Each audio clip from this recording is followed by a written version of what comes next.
بسم الله الرحمن الرحيم ادع إلى سبيل ربك بالحكمة والموعظة الحسنة وجادلهم بالتي هي أحسن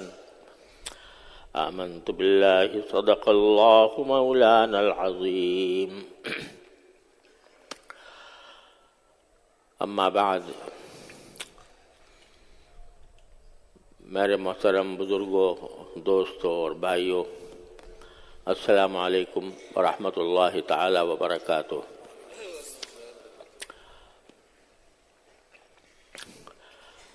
پچھلے کئی جمعوں سے میں قرآن کریم کی ایک آیت کی کچھ تشریح آپ حضرات کی خدمت میں عرض کر رہا ہوں، جس میں اللہ تبارک و تعالی نے یہ بتایا ہے کہ امت محمدیہ علی صاحب الصلاۃ والسلام کو اللہ تبارک و تعالی نے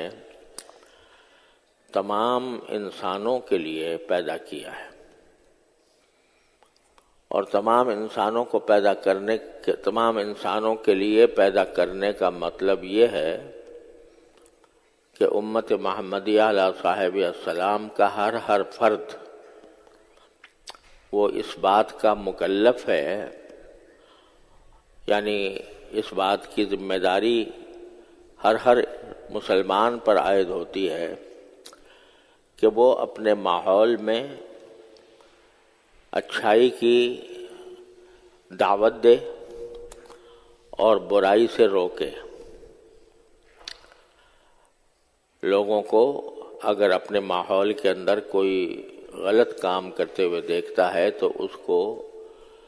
حکمت سے منع کرے، اور اگر کوئی دین کی کوئی ایسی بات جس پر عمل نہیں ہو رہا، لوگوں کو اس عمل کی طرف دعوت دے۔ اور حدیث میں نبی کریم سرور دو عالم صلی اللہ علیہ وسلم نے اس کا اصول یہ بیان فرمایا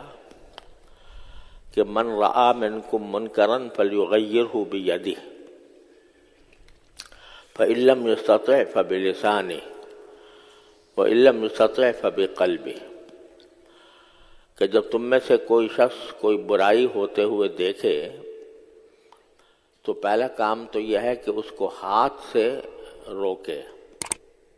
اس برائی کو ہاتھ سے روکے، اور ہاتھ سے روکنے کے معنی یہ ہے کہ طاقت کے ذریعے روکے۔ شاید پہلے بھی میں نے عرض کیا تھا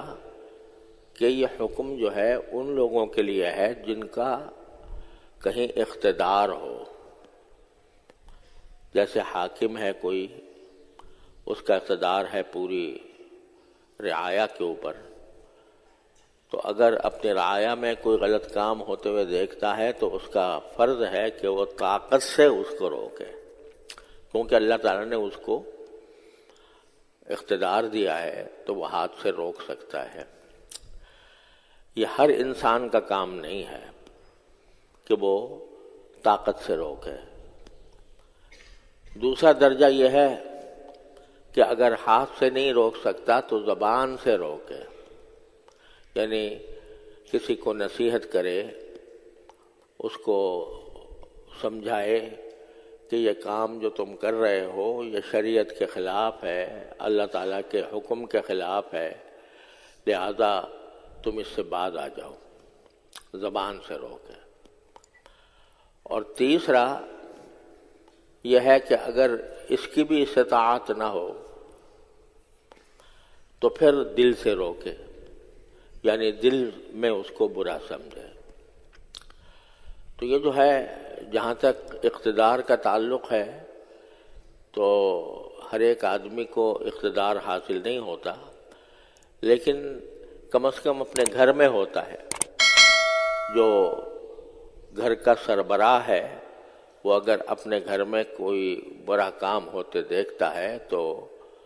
اس کا فرض ہے کہ اس کو ہاتھ سے روکے، طاقت سے روکے، اور اپنے ماتحتوں کو اس برے کام سے بچائے۔ کوئی دفتر کا سربراہ ہے تو دفتر کے اندر اگر کوئی غلط کام کر رہا ہے تو اس کو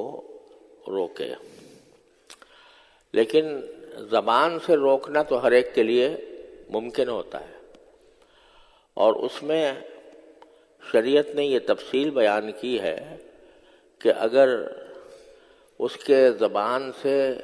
نصیحت کرنے کے نتیجے میں غالب گمان ہو کہ یہ برائی ختم ہو جائے گی اور جس سے ہم خطاب کریں گے وہ ہماری بات مان لے گا، تو اس صورت میں تو زبان سے روکنا واجب ہے. اس کو اگر نہیں کرے گا تو گناہ گار ہوگا. اور اگر خیال یہ ہے کہ بھئی میں کہوں گا تو لیکن یہ مانے گا نہیں، غالب گمان یہ ہوتا ہے بعض اوقات کہ ہم کہیں گے لیکن وہ مانے گا نہیں، تو اس صورت میں واجب تو نہیں ہے لیکن مستحب ہے، بہتر ہے. اور یہ بہتر کام جو ہے یہ چاہے کوئی مانے یا نہ مانے، اپنی زبان سے اپنا جو شریعت کا حکم ہے وہ بتا دینا، یہ بالآخر مفید ہوتا ہے. اس واسطے کہ اگر برائیاں ہو رہی ہیں اور یہ خیال ہے کہ لوگ رکیں گے نہیں اور ہم نے کہنا بھی چھوڑ دیا تو پھر اس برائی کا چلن عام ہوتا جائے گا. جب کوئی بولتا ہی نہیں تو وہ برائی پھیلتی چلی جائے گی. لیکن اگر زبان سے ہی صحیح لوگ روکتے رہیں برائی کو تو اس کا کم از کم یہ فائدہ ہوگا کہ جہاں کچھ لوگ برے کام کر رہے ہیں وہاں کچھ سمجھانے والے بھی موجود ہیں. اور تیسری صورت یہ ہوتی ہے کہ قدرت ہی نہیں ہے، بولنے کی بھی قدرت نہیں ہے. بہت سے ممالک میں یہ صورتحال ہے کہ کوئی بولا تو اس کو اٹھا کر جیل میں ڈال دیا، یا اندیشہ ہے کہ بولنے کے نتیجے میں سننے والے اس سے بڑی برائی میں مبتلا ہو جائیں گے. جیسے مثال کے طور پر اگر کہیں رقص و سرود کی مجلس ہو رہی ہے، کوئی ایسا مجمع ہے جس میں ناچ گانا ہو رہا ہے، اب اگر آپ اس کو زبان سے بھی روکیں تو اندیشہ یہ ہوتا ہے کہ لوگ ابھی تک تو ناچ گانے میں مبتلا ہیں اور ہمارے کہنے کے نتیجے میں کوئی کلمہ ایسے منہ سے نکال دیں گے جو اللہ بچائے جو کفر تک پہنچا دے کہ بھئی تم ہر وقت یہ شریعت لیے پھرتے ہو.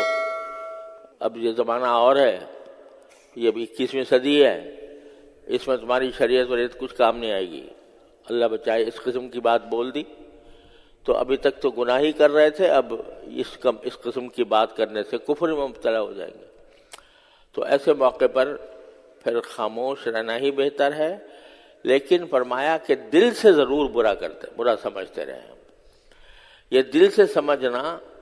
یہ اس لیے بھی ضروری ہے کہ اگر آدمی جب کسی برائی کا چلن عام ہو جاتا ہے، ساری دنیا میں وہ برائی کی جا رہی ہے، تو اگر ہم دل سے بھی برا نہیں سمجھیں گے تو پھر وہ دیکھتے دیکھتے ہماری نگاہیں بھی اس کی عادی ہو جائیں گی